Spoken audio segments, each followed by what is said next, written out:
Ayan, luto na po yung aking adobong pusit. Yes. Tikman natin, guys.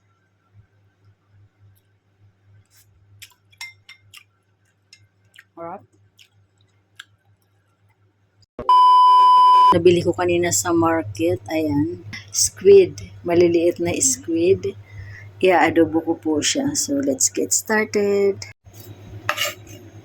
So, ayan guys, lagyan po natin siya ng luya para mawala yung langsa niya. Iwain natin ng stripe, bawang, at shallot. Ayan, shallot. Lagyan ko po siya ng maraming sibuyas para masarap, malasa. Ayan. So, ayan guys, naka-ready na yung aking mga ingredients. Lalagyan ko siya ng 3 pirasong sili. Hindi po siya maanghang kaya gagawin kong 3. Ayan, hugasan ko na rin siya. So, ayun guys, lagyan ko na po ang light soy sauce. Konting sugar. Lagyan na po natin ang ating pusit. Mikos-mikos mo na yan, Inday. Sarap ng ulam ko. $20 lang yan guys. Ang dami, no? Isang tumpok.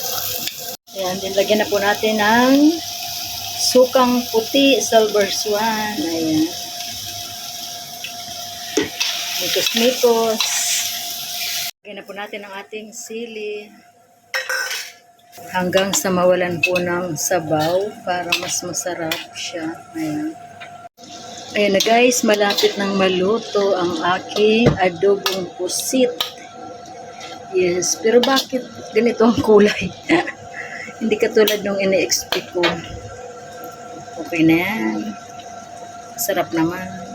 Ayan, luto na po yung aking adobong pusit. Yes.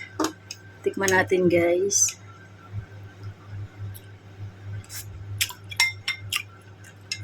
Harap.